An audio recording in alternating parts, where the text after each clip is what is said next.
Good afternoon. If I seem especially nervous today, it's because we have a celebrity guest sighting in the back of the room, Assistant Secretary Robinson and some colleagues. Welcome.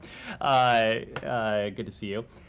We will start today with a couple items at the top. Today, the U.S. Department of State announced that its Ukraine Cultural Heritage Response Initiative will invest $7 million to support efforts to protect Ukraine's cultural heritage. This week marks 1 year since Russia's brutal, full-scale invasion of Ukraine. Russia's war aims not only to take Ukraine's territory and deprive it of its sovereignty, but also to eradicate its national identity and its culture. This initiative supports Ukraine's efforts to protect and repair damage to Ukrainian cultural heritage sites and collections following Russia's unrelenting attacks throughout Ukraine. The initiative is led by the Department's Bureau of Educational and Cultural Affairs in cooperation with the U.S. Embassy Kyiv, Ukraine's Ministry of Culture and Information Policy, Ukrainian NGOs, and international partners. The initiative will give priority to cultural heritage sites and collections directly impacted by Russia's war. The initiative complements broader global efforts to preserve and protect cultural heritage coordinated by the Bureau's Cultural Heritage Center. And next and finally, we condemn the Burma military regime's arrest and detention of prominent ethnic Kachin Christian leader, Reverend Dr. Khalum Samson. We are extremely concerned for his well-being and safety and urge our partners and allies to join us in calling on the regime to drop all charges and immediately and unconditionally release Reverend Samson. Reverend Samson's incredible work advocating for religious freedom, justice, peace, and accountability should be celebrated and replicated, not condemned. We additionally urge the regime to cease its unconscionable repression against religious actors and communities in Burma and end the violence. With that, turn to your questions. Matt. Right. I actually have nothing worthy of starting with. So I find it hard to believe that's the case, but I will take your word for it. well, let's see. Okay, Let's see what the first question is. Saeed. Oh, right. Standing. We'll start with the Palestinian issue. Okay. We are looking at a situation where one of the most extremist of officials is taking over basically the security of the West Bank. Are you concerned about that? They have reached a deal that allows Mordet to basically decide the fate of the West Bank, the occupied West Bank? Saeed, you're referring to an announcement that only recently emanated from Israel. We're aware of it. We're working to better understand this announcement and any potential implications. As we've said before, we believe it's critical for Israel and the Palestinian Authority to refrain from any unilateral steps that exacerbate tensions or have the potential to undercut efforts to advance the prospects for a negotiated two-state solution. Those steps are many. We've given illustrative examples, but they certainly include annexation of territory. In the meantime, the Israelis seem to be intent on going into the Palestinian community, the largest Palestinian city in this case, Nablus, other large Palestinian cities, Hebron, other places, and so on, and basically doing the same thing over and over again, under the pretext that they are in pursuit of certain militants. In this case, yesterday, they said they claimed that they were after 3 militants and so on, and in the end result, we had dozens of deaths and injuries, many of whom were civilians. What measures should be taken, until we get to the point where you're saying, what measures ought to be taken to provide protection to the Palestinian people? It seems that the Palestinians lack protection. I know yesterday in my question to the ambassador, she thought that the Palestinian Authority is not a state, they cannot go there and there. So what measures ought to be taken to ensure that Palestinian civilians are protected at the present time, not so far in the future? So this goes back to the conversation we had yesterday and we've had previously as well. Two things are true at once. In this case, we recognize, as I noted yesterday, the very real security concerns that Israel faces. We've seen far too many just crushing examples of those very real security threats to Israel and to the Israeli people. At the same time, we've been deeply concerned, we've been alarmed at the loss of civilian life. And of course, yesterday, we saw another tragic example of the loss of civilian life in an Israeli counterterrorism raid in Nablus, as you mentioned. We believe it's incumbent on both parties, Israelis and Palestinians, to take steps that, in the first instance, don't further escalate tensions. Tensions are already far too high. They are far too high for anyone's liking, certainly ours.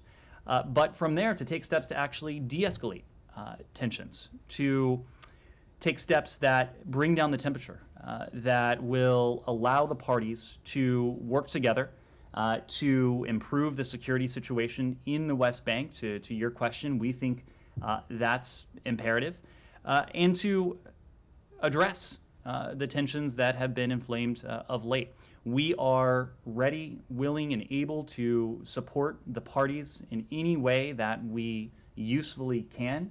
Our officials have been engaged on this, as have other regional officials, with both Israelis, with Palestinians as well, to, again, support them in the steps that ultimately they themselves must take. These are not steps that the United States can take. These are not steps that other countries in the region can take. Only the Israelis and Palestinians themselves can undertake these steps. We are ready to continue to be a partner as they seek to undertake these steps, and we encourage them to do so. In the meantime, the Palestinian people are really left with a very hopeless situation. I mean, on the one hand, they see that the Israelis are advancing the plans for 4,600 units and so on in Area C, in many other areas. I mean, I can go on and on and on, but you are fully aware. So if they feel so frustrated and so hopeless, we're going to see incidents like the one we saw on 27th of January.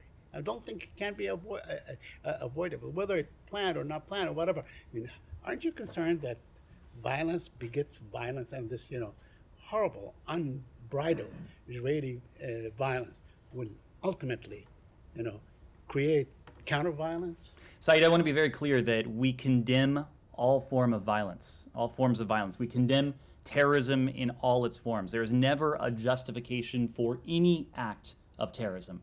Never. Our goal in this is not to set the parties directly in a room, to encourage them to go directly to a room to negotiate a two-state solution. We are under no illusion that is possible today, tomorrow, perhaps in the near term. Our goal is to support the parties as they themselves, in the first instance, have to take these steps to de-escalate tensions, and from there, take steps we hope that help to preserve the viability of a two-state solution. Now, that doesn't mean that the United States is standing idly by. As I said before, we're engaging with the parties, we're engaging with the region. More than that, Saeed, I think your question noted the sense of hopelessness and sense of despair among many Palestinians. That's something we recognize. It's something we realize, and it's something we've sought to counteract. And we've done so in very real and practical ways. In the first instance, we reestablished a relationship with the Palestinian Authority, but with the Palestinian people. And to the point of real and practical steps, the United States has led the international community in providing humanitarian relief to the Palestinian people. Over the 2 years of this administration, we've provided more than $900 million, almost $1 billion of humanitarian support, of humanitarian relief to the Palestinian people in Gaza, to the Palestinians in the West Bank. That is for the immediate humanitarian relief, but there is also a compounding effect, we think and we hope, to preserve that horizon of opportunity, to preserve that horizon of hope that, I agree, is critical.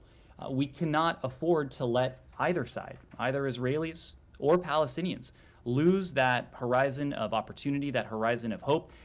It is part and parcel of our efforts to keep the viability of a negotiated two-state solution to this long-standing conflict alive. Yes, Nadia. I want to ask you about Libya. My apology, I have to leave after that. So can you tell us about the Libya contact group, who they're meeting in this building? And second, there's European diplomats who participating in this meeting. They expressed some kind of pessimism that actually the election can be held on time, although they were calling for some kind of mechanism to hold the election. Would you share this? Do you think that is very difficult currently, considering all the elements, whether it's the Wagner group, the Syrians, the whatever in Libya, that is very difficult to hold any kind of political process? A couple points on this, Nadia. First, there's only so much I can offer at this moment because I understand these engagements are still ongoing. We will have more to say towards the end of the day when we provide a readout of the consultations that have taken place. But I will say that from the Department of State, our Deputy Secretary of State, Wendy Sherman, was meeting with these officials earlier today. They discussed a whole range of issues, including, perhaps most prominently, the steps the United States and the international community, along with the special representative of the UN Secretary General, are taking to support the aspirations of the Libyan people for free and fair elections this year. We think it's important that the Libyan people have an opportunity to express their voices, to act on their aspirations at the ballot box. And we are working intently with Libyan authorities, with the special representative of the Secretary General, with our international allies and partners to support that in every way we can. Now, ultimately, the precise timing is going to have to be up to the Libyan people, but we think it is important that the Libyan people have a near-term opportunity this year to express their voice peacefully at the ballot box. How do you assess the strength of the Wagner Group to the degree that it will cause, a difficulty of holding the election? Well, the Wagner Group, wherever it is, whether it's on the African continent, whether it's in Ukraine, anywhere else where its tentacles have been able to take root, we've noticed that these countries often find themselves weaker, poorer, more insecure, less independent. These are all influences that the United States, in our engagement with these countries, seek to counteract. We are taking action using authorities available to us to pursue the Wagner Group, to pursue its founder. Both the group and its founder are now subject to a number of sanctions and other authorities that we have imposed in an effort to counter the influence of the Wagner Group on the African continent, but everywhere else where it exists. We are working closely with our African partners, with European countries, to address these very destabilizing and these rent-seeking activities that the Wagner Group undertakes. We'll continue to engage bilaterally with countries where the Wagner Group is present, but also multilaterally, knowing that this is a challenge that would benefit from international cooperation. Yes, go ahead. On the UN vote in New York, do you think the world is today divided into two camps, even if you're going to win the vote, but it's literally divided into different camps? Well, if you're talking about two camps, I think the two camps you might see are those countries that are standing on the side of the UN Charter, those countries that are standing on the side of international law, those countries that are standing on the side of the Universal Declaration of Human Rights, and those countries that are siding with Russia. And this vote has not taken place yet, so of course I wouldn't want to get ahead of it, but if past is any prologue, I would suspect you are going to see the vast majority, even the overwhelming majority, of countries standing with the UN Charter, standing with international law, standing with the Universal Declaration of Human Rights, and the number of countries that are standing with Russia to be a small handful, to be this typical standard rogues gallery of countries that have sided with Russia in the recent UN General Assembly vote. So not going to get ahead of it. We'll have numbers before too long, but we are confident that once again the world will stand with the UN Charter, and it's only appropriate that they do so as this vote is taking place in the UN General Assembly. A year into this war, do you think the UN has served its purpose, which was created out of World War II, to stop and prevent wars to happen? UN has not been able to stop the war. There's only debates going on there at the New York. Well, the UN was created in the wake of the last World War, not to be omnipotent, not to always be in a position to prevent conflict, but to be a forum where if countries acted according to international law, acted according to UN Charter, conflict could be prevented. The simple fact, however, is that in this case, Russia has consistently flouted the UN Charter. It's flouted international law. It's flouted the Universal Declaration of Human Rights. It's flouted the will of the international community as expressed now through multiple overwhelming votes in the UN General Assembly. So the UN has served an important purpose in providing countries around the world with a forum in which to express, in most cases, their abject condemnation of what Russia is doing, an opportunity for countries of the world to stand up for the UN Charter, an opportunity, on the other hand, for the world to see just how empty and vacuous what we're hearing from the Russian Federation and its very small rogues gallery of partners, just to see how empty their messages actually are. Tomorrow, in addition to what's taking place today, the UN will again serve as an important forum. The Secretary Blinken, will travel to New York City tonight so that he can be in place tomorrow morning to address the UN Security Council. He'll have an opportunity while there to tell the story of the last year and really to crystallize the stakes of this important, if not defining moment, to crystallize the stakes of what we've seen over the course of the last year, and to crystallize the stakes of what we'll see in the days, weeks, and months ahead.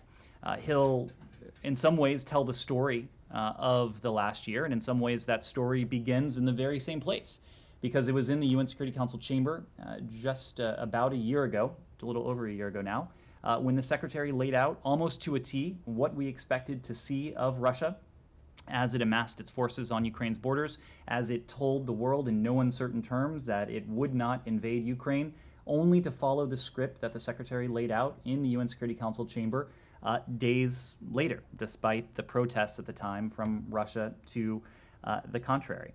He'll recount what we've seen from the Russian Federation over the course of the last year, the brutality, the abject, naked aggression against its neighbor, the fact that Russia has, in waging this aggression, shredded just about every principle that is at the heart of the UN Charter. He'll, on the other hand, speak to the remarkable resilience, determination, grit, effectiveness of the Ukrainian people, what we have seen from Ukraine over the past year, despite what might have seemed surmountable odds. And he'll also speak to the resilience on the part of the international community that has withstood President Putin's consistent efforts to hold us hostage to soaring food prices, to commodity prices, to rising energy prices, using every lever at his cruel disposal. And he'll also, I suspect, will speak to the imperative of supporting Ukraine and in support of a just and durable peace, a peace that's consistent with the principles of the UN Charter, and one that will equip Ukraine to, over the longer term, continue to be a sovereign country, a democratic country, an independent country, a country that is whole and prosperous with the means to defend itself going forward. Go ahead. One last Sure. question. Russia and China have come closer than ever they were in the past after the Ukraine war. What impact this is having on the challenges that US is facing in solving the major global problems like climate change, food supply, inflation? Well, we should not have these wedges when it comes to challenges that are universal in nature. We're in an era that is defined by two underlying factors. One is strategic competition, and we are seeing strategic competition unfortunately play out in dangerous ways with what Russia and China are trying to do by advancing the vision of the world that they have that is fundamentally at odds of the vision that's set forth in the UN Charter, fundamentally at odds with the vision that the United States and so many of our allies and partners and countries around the world also share. That's one factor. But the reemergence of strategic competition hasn't done away with the transnational challenges that we face. The challenge of a changing climate, the challenge of infectious disease and public health concerns more broadly, the challenge of narcotics and the need on the part of countries around the world to work to address the scourge of fentanyl and other drugs that are ravaging communities in this country, but also communities around the world. These are challenges that the United States has tremendous capacity to help address, but these are not challenges we can solve alone. We're always going to be more effective against every single one of these challenges when we work with partners and allies, but also countries with whom we share otherwise very little in common. And China may well fall into that category. We think it is the responsible thing to do to work with the PRC where our interests align. And our interests clearly align on these transnational challenges that are a threat to the American people, that are a threat to the Chinese people, that are a threat to people around the world. It is also what the rest of the world expects of us. This isn't just an expectation that we have on the part of the PRC. Countries around the world want to see the United States and China working together to address these challenges. Now, the fact that we seek to work together doesn't mean that we see eye to eye. Quite the contrary. But where our interests align, and these are areas where our interests align, we think it is responsible. We think it is the right thing to do. We think it's the necessary thing to do for us to work together. Alex. Let me follow up on that. I have two more other topics. Will the Secretary use the UN platform tomorrow to share what you guys already know about China-Russia cooperation? I wouldn't expect him to go into any detail on this front. He has had an opportunity in recent days to speak to our concerns about what we've seen already between the PRC and Russia, the concern we have that the PRC could take additional steps that they've heretofore declined to take. He spoke to that from Munich. He's spoken to that when he's been asked about it in recent days, including earlier today. Our message to the PRC has been consistent. They would decide to provide lethal assistance or to provide systematic assistance to Russia in its sanctions evasion at their own peril. It would come with costs and consequences from the United States, from the international community. We're watching this very closely. We've had these conversations directly, candidly, frankly, with the PRC, including when the Secretary met with Wang Yi in Munich just last weekend. But do you have a new updated assessment on why China is doing what it is doing? I mean, quite honestly, they have been staying away from this for a year. It seems odd a little bit, you know. I would actually disagree with that, Alex. I don't think China has been staying away from this for the past year. In fact, the PRC has been providing important support to Russia over the course of this last year. They attempt to maintain this veneer of neutrality, professing to the world that they're not taking a side, but they've clearly chosen a side. In the weeks leading up to this invasion, when it was crystal clear, at least should have been crystal clear to the PRC, what Russia intended, they signed this communique, 5,000-word communique that spoke of a partnership without limits. Over the course of Russia's aggression in Ukraine, the PRC has provided diplomatic support, they've provided political support, they provided economic support. They have echoed and parroted Russia's propaganda, its lies, its distortions, its mistruths, in an effort to shield Russia and to propagate what it is trying to feed the world, a steady diet of disinformation and lies. We'll move to Russia, Moldova, and Ukraine as well. You probably have seen the reports about Russia's false flag claims. Resembles, what they've been doing last year, this time, towards Ukraine. What is your assessment on that? Why are they trying to bring Moldova to this picture? Well, that's a better question for Moscow, and I think we've seen a pattern of behavior on the part of Moscow to attempt to subvert, I should say, the independence, in some cases the territorial integrity and the sovereignty of its neighbors and countries in the region. So in some ways this is nothing new. It is also not new that the United States stands firmly committed to assisting Moldova as it pursues the economic, political, and anti-corruption reforms needed to build what it has chosen as its European future, what the people of Moldova have clearly chosen as their path. We've been in close contact with our Moldovan partners during this critical time. Secretary Blinken met with President Sandu not all that long ago. We strongly support her leadership and the Moldovan government. We also look forward to working with the new Prime Minister, Prime Minister Recien, and his cabinet as they continue to pursue political, economic, and anti-corruption reforms. We've been deeply concerned by some of what you've heard from our Moldovan partners. There are consistent reports of a plot by Russia to destabilize Moldova's democratically elected government. As I said before, Russia has a long history of malign influence, both in Moldova and in the broader region. And we've worked closely with our Moldovan partners over the course of decades now to build its political resilience and to counter longer-term efforts by Russia to undermine those very democratic institutions. Yes, Simon? Just to come back to the UN quickly. The Chinese representative has made a statement basically saying, they're saying sending weapons to Ukraine will not bring peace. Adding fuel to the fire will only exacerbate tensions. I guess given what you've been asking the Chinese or warning the Chinese about, they seem to be kind of turning that back on the US and saying, your provision of weapons to Ukraine is not helping. Do you have a response to that? Without responding directly to that, let me make a couple points. Number one, there is no such thing as neutrality in this war. It is not a question of two belligerents in a conflict without any value statements attached to this.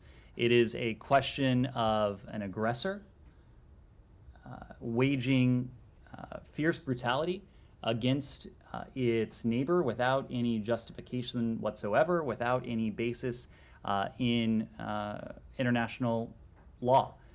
No responsible country can be neutral in a conflict like this. Certainly not any country that purports to adhere and to believe in the principles of the UN Charter, because what Moscow is doing is a blatant violation of the UN Charter, a blatant violation of international law. The seminal documents that have formed the basis of the rules-based order since the end of the Second World War. I think the other key point here, Simon, is that while Russia is undermining the UN Charter, undermining international law, not only chipping away at it, but in its actions seeking to, in some ways, dismantle it entirely, what we are doing through various tactics is buttressing, trying to preserve the UN Charter, trying to preserve the global order that countries around the world signed up to, including, by the way, Russia, including, by the way, China, at the founding of the UN and in the decades since. So one can claim that the United States is just adding fuel to the fire by providing security assistance to our Ukrainian partners. What we're actually doing is standing up for international law. What we're actually doing is standing up for the UN Charter, attempting to preserve and protect what has been at the core of the rules-based order over the course of some 8 decades. Every country, certainly, that supports Russia is doing precisely the opposite. Those countries that are attempting to maintain this veneer of neutrality, that itself is not a defense of the UN Charter. And just back to, you mentioned PRC is providing important support to Russia over the course of the last year. So the understanding is that's still not lethal aid, but is there any details you can give on what is it you're referring to as that support?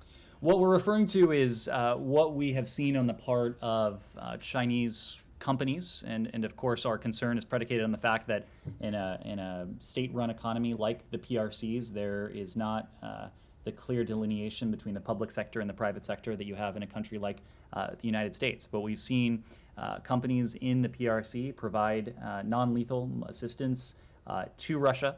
Our concern, of course, would be were the PRC to take that one step further and to provide lethal assistance to Russia.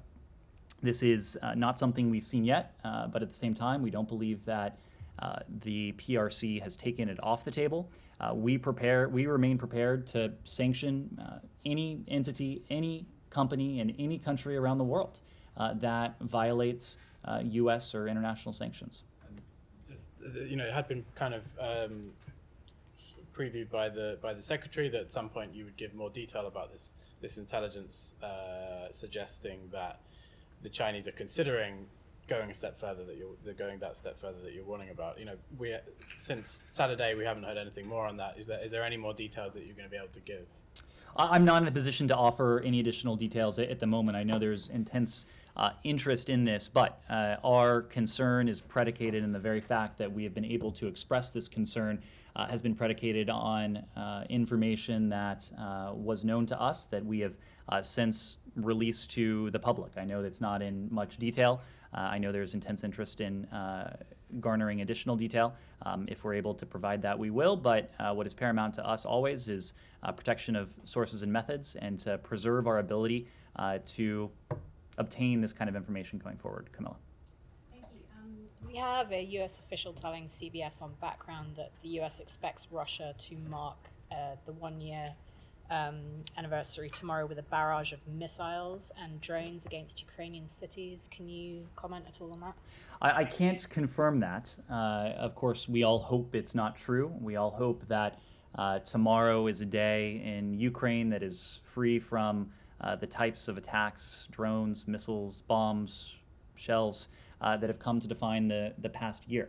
I think we all know there may be reason to expect otherwise, or at least reason to suspect otherwise, but I'm just not in a position to forecast what Russia might do other than to acknowledge Russia's track record of immense, inordinate brutality over the past year, and Russia's consistent desire to score what it might consider propaganda victories, even as it destroys lives, livelihoods, and in this case, targets an entire country. Yeah, Gita. Ned, it's been reported that last week Secretary Blinken waived sanctions against Iran's radio and television establishment, the IRIB. Can you confirm this, and if so, on what basis? So, Gita, this waiver has been renewed by successive American administrations without any interruption since 2014. The waiver has been issued close to 20 times, some 18 or so times in recent years. We periodically review this waiver to allow the provision of satellite broadcast service to the IRIB under the auspices of the International Telecommunications Satellite Organization, or ITSO. We are and remain seriously concerned by the IRIB's role in censoring the Iranian people's access to information and its involvement in human rights abuses. While this narrow waiver allows for the provision of satellite broadcast services to IRIB, IRIB and its senior leadership remain subject to U.S. sanctions under various authorities, including for their involvement in censorship and human rights abuses. As you may recall, we sanctioned senior IRIB officials as recently as November when we designated its director, Payman Jebeli, and other senior IRIB leaders involved in censorship on behalf of the Iranian government. We continue to use every single tool that's available to us to hold Iranian authorities accountable for their human rights abuses and for their censorship. Well, just because the past administrations have waived it, doesn't necessarily mean that this administration would have to, especially now, where you've seen it airs forced confessions, disseminates misinformation, disinformation, doesn't reflect the reality of the protests on the streets, airs the officials' anti-Semitic comments. So aren't these enough grounds not to waive these sanctions? I mean, not to waive it? These are underlying conditions that we look at every time this waiver comes up for renewal. We ultimately are going to do what is in our interest, but ultimately what we deem to be most effective to promote the aspirations of the Iranian people. And our judgment has been by targeting precisely senior officials consistently, including in recent months, including as recently as last year, holding senior officials in the IRIB hierarchy responsible for what they have done. We are able to, on the one hand, hold them to account, and on the other, to pursue our interests and to help promote the aspirations of the Iranian people. Okay, those sanctions aside, how does it serve the U.S. interest? Gita, these are complex issues involving our membership in the ITSA, involving a number of factors, but we look at this very carefully through every single lens, and we have made the judgment call, as have previous administrations multiple times over, every 180 days, that waiving these sanctions are in our interests. We also believe it's in the interests of our ability to protect, to promote the aspirations of the Iranian people. Yeah, Shannon. Thanks. Going back to the claims that China may provide lethal aid to Russia, Beijing is calling that slander. Of course, I know you can't publicly share some of the information behind that assessment, but at least your communications with China, have diplomats communicated why the U.S. does have that heightened concern now? We've communicated very clearly our concern. I think you might understand why we would hesitate in nearly all cases I can think of to share especially sensitive information with a country like the PRC, but they are under no illusions about the nature of our concern. Oftentimes we have found that their propaganda doesn't always match what they are saying to one another, what they may be thinking to themselves. This may be one of those cases, but if ultimately by making this public we're able to help deter the PRC from going forward with a decision like this, if it raises the potential reputational costs on the PRC were it to do something like this, in our judgment that would be a suitable outcome. Yeah, Kylie. Let me move around and I'll come back. Kylie. On China, quickly. We heard from Undersecretary Nuland earlier today saying that the U.S. expects that China is going to put forward some semblance of a peace proposal that was alluded to by Chinese officials last weekend. It's expected tomorrow. So do you expect that they're going to do that at the UN? And what is your kind of, how will the U.S. respond? Should we expect there to be back and forth between Blinken and the Chinese official tomorrow? Just how do you see this playing out? First, I would have to refer you to the PRC to speak to any plans they may have for tomorrow or in the coming days regarding these reports of a peace proposal. It was Nuland that said this, not Chinese officials. No, I understand. I understand. Toria has a way of making news that not all of us have. But I think when it comes to their these reports of a peace proposal, look, there are reasons to be skeptical. And this goes back to the conversation we were having just a moment ago.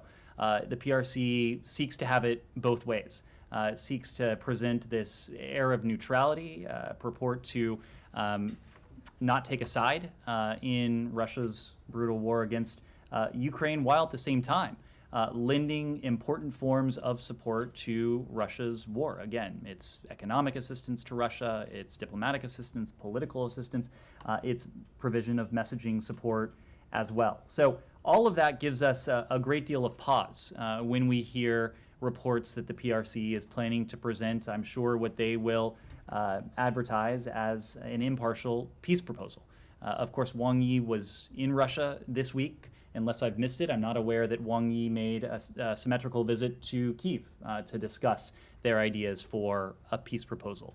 We would like to see nothing more than a just and durable peace. We very much agree with President Zelensky that this brutal war will have to end at the negotiating table.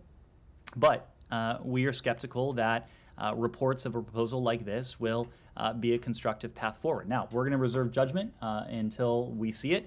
And the broader point is that we certainly do hope that all countries that have a relationship with Russia, unlike the one that we have, will use that leverage, will use that influence to push Russia meaningfully and usefully to end this brutal war of aggression. The PRC is in a position to do that in ways that we just aren't. Other countries around the world are in a position to do that in ways that we just aren't. So we encourage those countries to use that influence in a constructive way, but we'll have to see what this actually is. Just to follow up on the peace plan kind of concept, obviously Ukraine has put forth this 10-point peace plan that the United States supports, other European allies support as well.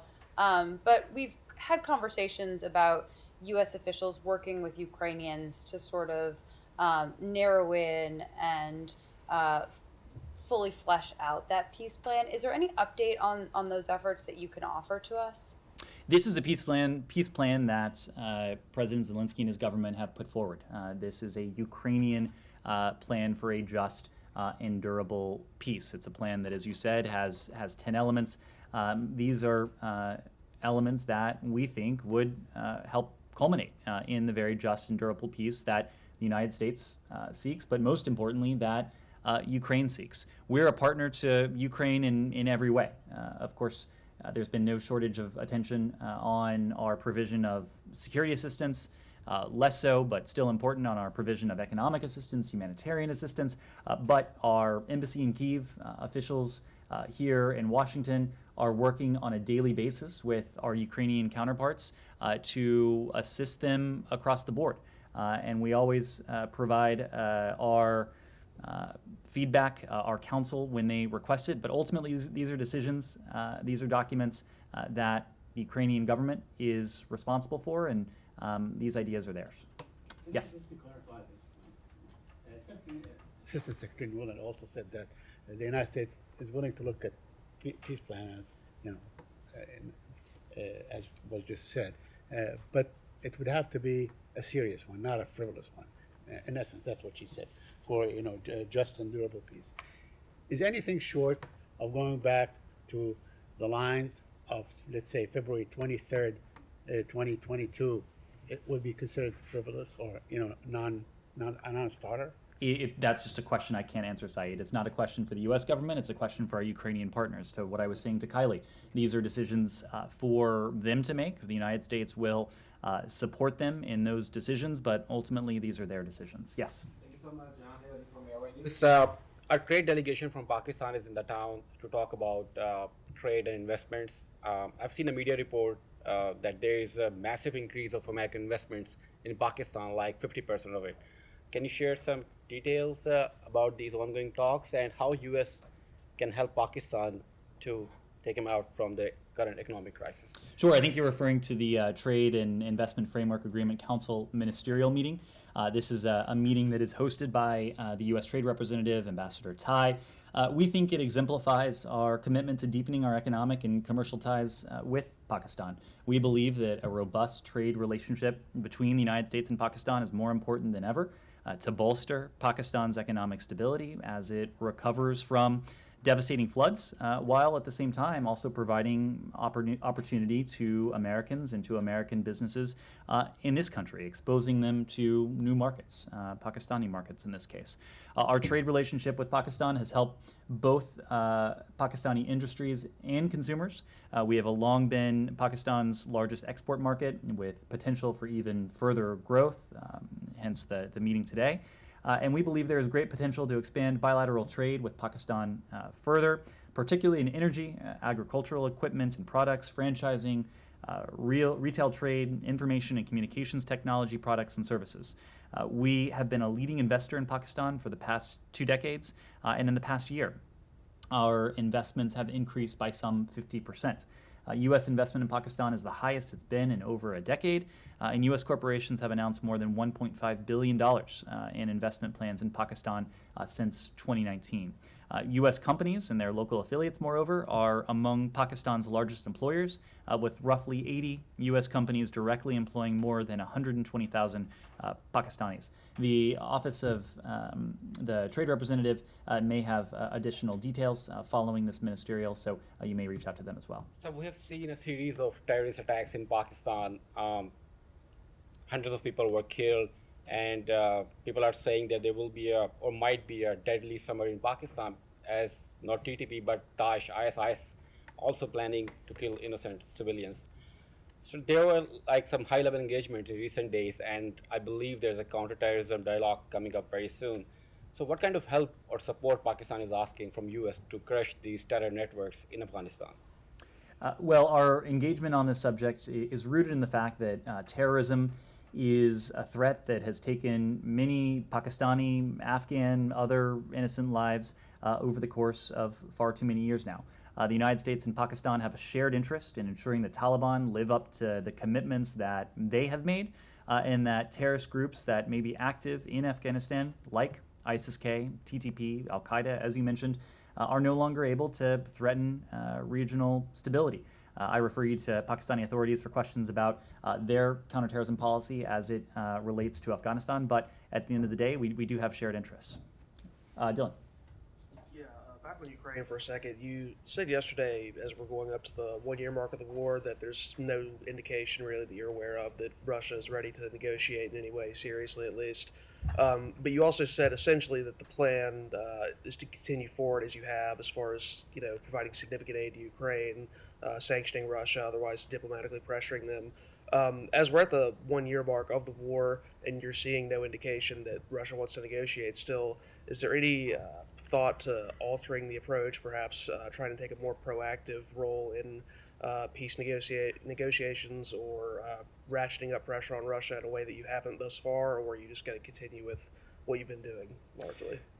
So I would start, Dylan, by saying that our approach has been working. Our approach is the approach that has helped to enable our Ukrainian partners to stand up to this naked aggression. Ultimately, what is at the crux of their success and their effectiveness is their own grit, their own determination, their own resilience, and their own resolve. But we have been in a position, as have some 50 countries from around the world, to enable them with significant amounts of security assistance. That's on one side of the ledger. On the other side of the ledger, we've announced sanctions, other financial measures, export controls on entities and individuals in and around the Kremlin and those who are enabling President Putin in his brutal war. And I think by almost any metric, you can see the effectiveness of those. What we're seeing now, and really the crux of what we seek to do in the coming months, is to recognize the nexus between what is happening on the battlefield in Ukraine and ultimately what we hope to see happen if and we think when a negotiating table emerges where Ukrainians and Russians can bring an end to this war. The simple fact of the matter is Russia has expressed no appetite to engage in that kind of constructive dialogue at the moment, and quite the contrary, in fact. There was a statement that emanated from the Kremlin that said the Russians would be willing to negotiate if and only if Russia's new territorial, quote-unquote, territorial realities in Ukraine were recognized. That is not the statement of a country that is willing to engage in good faith dialogue and diplomacy. But we think we can help to incentivize Russia to come closer to a negotiating table by continuing to hold Russia to account, by continuing to support Ukraine's defenders, Ukraine's ability to protect and actually seize back the territory that has been taken from it. Yes, in the back. Go ahead. Okay, thank you. Earlier this month, reports suggested that United States and France are working together to try to end Azerbaijan's continuing blockade of Nagorno-Karabakh. I was wondering if this communication that happened between the Secretary of State and his French counterpart was more like a one-time effort, or maybe have been more efforts, joint work together, or should be expected in the future between United States and French authorities. And my second question is more about the humanitarian aspect. Azerbaijan unfortunately continues to disregard the international calls, whether it's coming from this administration or the European partners.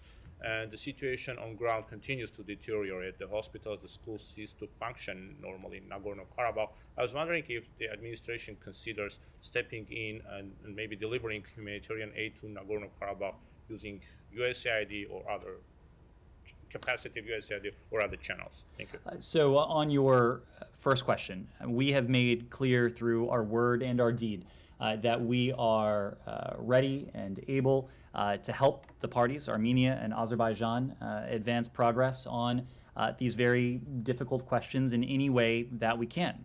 We have done so bilaterally, we have done so trilaterally with the parties, including when Secretary Blinken sat down with his Armenian and Azerbaijani counterparts in Munich. We are and have been working with and through our partners. We're very supportive of the EU process, and I should note that there is an offer from President Michel of the EU to host the parties in Brussels. It's an opportunity, should they accept it, to sit down to continue the progress that we've seen in recent weeks. When it comes to the Lachen Corridor, the Secretary raised this in his engagement with the Prime Minister and with the President in Munich last weekend. He underscored the need for free and open commercial and private transit through the Lachen Corridor. He also called on the parties to open other transportation routes. We think it, in the first instance, is incumbent on the parties themselves to resolve these impediments to the free flow of goods, including humanitarian assistance to the people who need it most in this corridor, and we're going to focus our diplomacy on attempting to help bring that about. All right, yes. A question on China-Russia's relationship. There was a media report that the U.S. considers release of intelligence on China's potential arms transfer to Russia. Can I ask you a comment on that? It's the same dynamic that I explained to your colleague earlier. We have spoken publicly of the concern we have that is predicated on information that, again, we have in our possession and that we've made public regarding the fact that the PRC has continued to consider this, has not taken the possibility of providing lethal assistance off the table. That's of concern to us. It should be of concern to countries around the world. We are attempt always to be as transparent as we can. If we are in a position to share additional details, we will, but that is a concern as we've stated it. Simon? You had anything to say on the shooting in Northern Ireland that's been seemingly carried out by the new IRA? Do you have a response to that? And you know, is that raising concerns in here over the Good Friday Agreement? And you know, as you said before, you know, the US has an interest in keeping that agreement. So you know, where do we stand on that, given this kind of latest incident? Well, we strongly condemn the attempted murder of a police officer in Omagh, Northern Ireland. The victim's service, both in uniform and off-duty, stands in what we believe to be stark contrast to the perpetrators who offer nothing to the communities they so falsely claim to represent.